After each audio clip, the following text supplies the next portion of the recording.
Assalamualaikum warahmatullahi wabarakatuh. Perkenalkan, nama saya Anggini Pramaswari. Di sini saya akan mempresentasikan hasil rangkuman saya dengan mata kuliah Statistik Pendidikan. Oke, pembahasannya yang pertama ada pengertian statistik pendidikan, yang kedua ada distribusi frekuensi, yang ketiga ada data statistik, yang keempat ada ukuran pemusatan data, yang kelima ada ukuran penyebaran data, yang keenam ada populasi dan sampel, yang ketujuh ada hipotesis, yang kedelapan ada korelasi, yang kesembilan ada regresi, dan yang kesepuluh ada uji validitas dan uji reliabilitas. Materi yang pertama tentang pengertian statistik.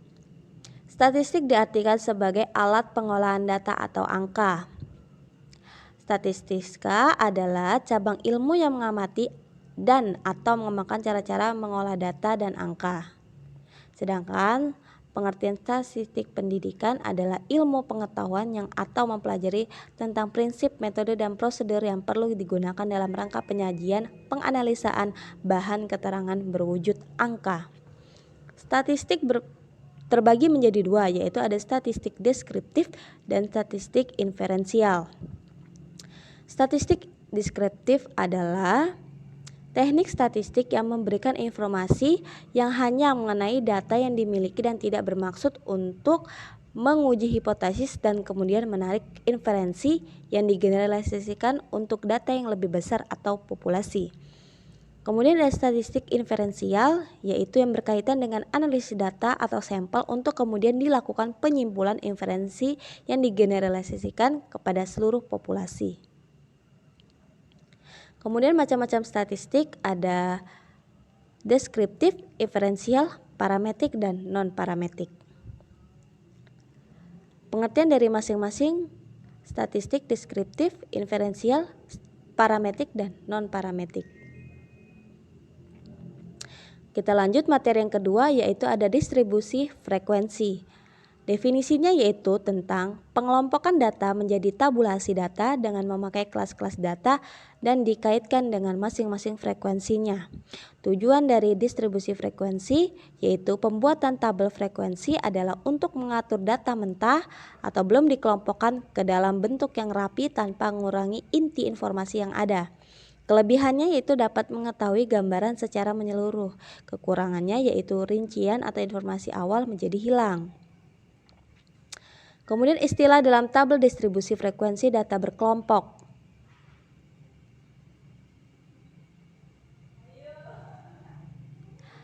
Kemudian lanjut distribusi frekuensi relatif dan kumulatif. Distribusi frekuensi relatif membandingkan frekuensi masing-masing kelas dengan jumlah frekuensi total dikalikan 100%. Distribusi frekuensi kumulatif ada dua, yaitu distribusi frekuensi kumulatif dan kurang dari. Kemudian langkah-langkah membuat tabel distribusi frekuensi yaitu ada 10 langkah. Materi yang ketiga yaitu data statistik. Definisi data merupakan himpunan nilai atau variat atau datum atau informasi lain yang diperoleh dari observasi, pengukuran, dan penilaian terhadap suatu objek atau lebih. Data kualitatif yaitu diperoleh dari hasil pengamatan, dan data kuantitatif yaitu diperoleh dari kegiatan pengukuran atau penilaian.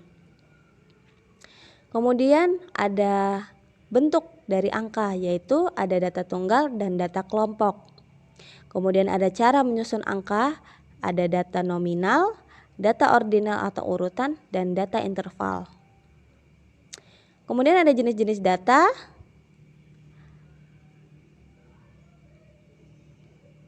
Selanjutnya bentuk penyajian data yaitu ada distribusi frekuensi dan diagram. Diagram terbagi menjadi 4, yaitu ada diagram batang, diagram garis, diagram lingkaran, dan diagram histogram maupun poligon. Materi yang keempat tentang ukuran pemusatan data. Merupakan ukuran-ukuran dari sebuah kelompok data yang dapat mewakili karakteristik dari sebuah populasi. Ukuran-ukuran tersebut diantaranya ada nilai rata-rata atau mean, nilai yang sering muncul modus, atau selanjutnya nilai yang tengah median. Kemudian yang keempat ada kuartil, desil, dan persentil. Jenis data ukuran pemusatan yaitu ada dua, data tunggal atau tidak berkelompok dan data berkelompok. Kemudian pengertian dari Mean data berkelompok digunakan untuk menghitung nilai ukuran-ukuran pemusatan untuk data dengan jumlah yang banyak. Agar lebih cepat, proses perhitungan dibantu dengan membuat terlebih dahulu tabel distribusi frekuensi. Modus merupakan nilai yang sering muncul ditentukan dari banyaknya nilai yang ada dari sederetan kelompok data. Kemudian ada median. Median sendiri merupakan nilai yang terletak di tengah-tengah deretan kelompok data. Deretannya data harus diurutkan terlebih dahulu. Untuk data tunggal, nilai median terdiri dari data yang jumlahnya ganjil atau genap. Menghitung kuartil, desil, dan persentil. Selanjutnya materi yang kelima tentang ukuran penyebaran data. Suatu ukuran yang menyatakan seberapa besar nilai-nilai data berbeda atau bervariasi dengan nilai ukuran pusatnya atau seberapa besar penyimpangan nilai-nilai data dengan nilai pusatnya. Adapun macam-macam ukuran penyebaran data, yang pertama ada jangkauan atau range, kemudian yang kedua ada simpangan data-data, data tunggal ataupun data kelompok, yang ketiga ada simpangan baku, yang keempat ada kuartil, yang kelima persentil, yang keenam koefisiensi variasi, dan yang ketujuh ada angka baku atau nilai standar. Kemudian ada definisi materi yang keenam, populasi dan sampel. Populasi merupakan keseluruhan individu atau objek yang diteliti dan memiliki beberapa karakteristik yang sama, yaitu populasi memiliki variasi atau sebaran yang luas. Definisi sampel, sampel bagian dari jumlah atau karakteristik yang dimiliki oleh populasi tersebut. Bila populasi besar dan peneliti tidak mungkin mempelajari semua yang ada pada populasi, misalnya karena keterbatasan dana dan tenaga waktu, maka peneliti dapat menggunakan sampel yang diambil dari populasi itu. Kemudian ada homogenitas populasi. Adapun aspek tempat atau geografis, aspek subjek, dan aspek sosial. Penentuan sampel penelitian yaitu ada syarat yang utama, yaitu sampel harus representatif. Maksudnya apabila kecenderungan sampel yang mendekati keadaan identik populasi. Kemudian ada kerepresentatifan sampel dipengaruhi, yang pertama homogenitas populasi, yang kedua ada jumlah sampel yang dipilih, yang ketiga ada banyaknya karakteristik subjek, yang keempat ada adekuasitas teknik pengambilan sampel. Penentuan jumlah sampel yaitu banyaknya kelompok sampel yang dibutuhkan dalam suatu penelitian. Jumlah sampel ini ditentukan oleh desain penelitiannya. Karakteristik subjek penelitian, yang pertama ada penelitian menentukan berapa besar anggota sampel yang akan diambil dari populasi, kemudian besar anggota sampel penelitian yang tidak ditentukan besarnya, kemudian ada semakin besar power of effect yang akan dihasilkan, maka diperlukan sampel yang relatif dikit, semakin lemah yang dibutuhkan sampel yang relatif banyak. Kemudian ada teknik pengambilan sampel, ada probability sampling dan non-probability sampling.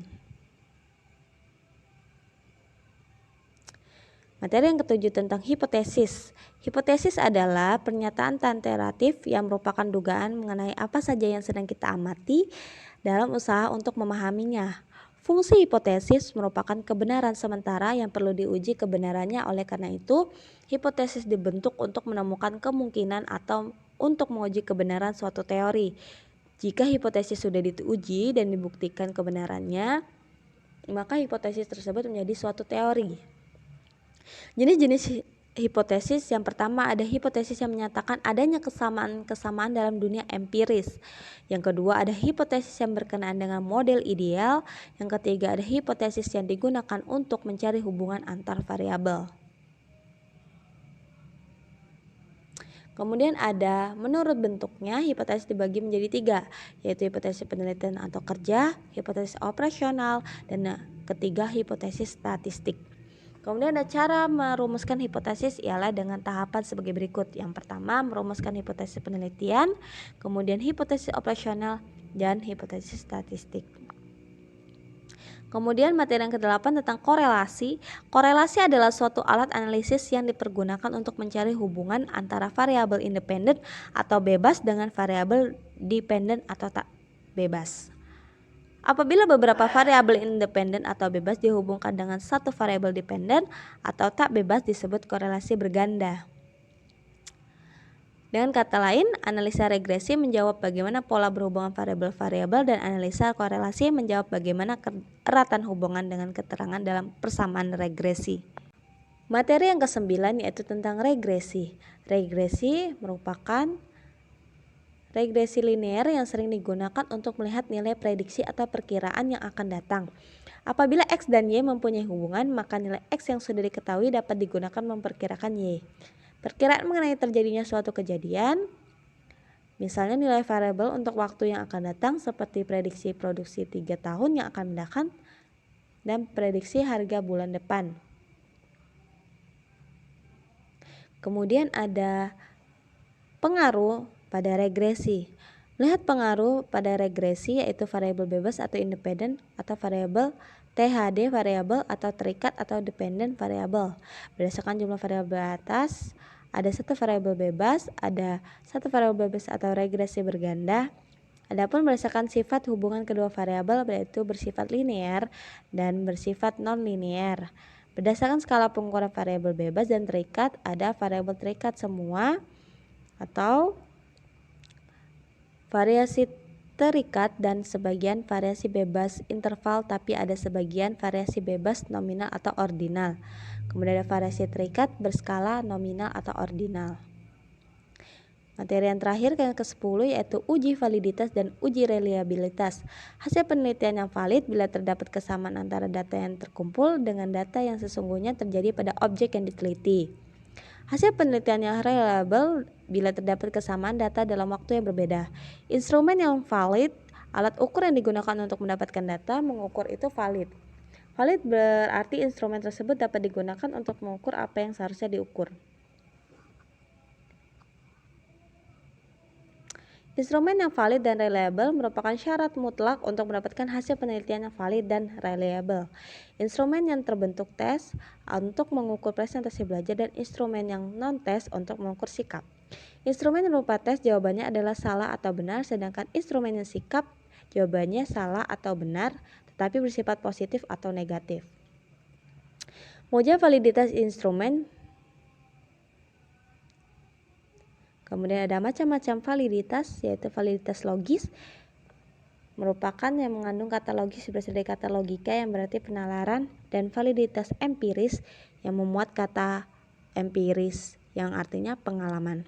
Ada 4 validitas yaitu validitas isi, validitas konstruk, dan validitas yang ada sekarang, dan validitas prediktif yang dibuktikan melalui pengalaman. Baik, itu yang dapat saya sampaikan. Terima kasih. Wassalamualaikum warahmatullahi wabarakatuh.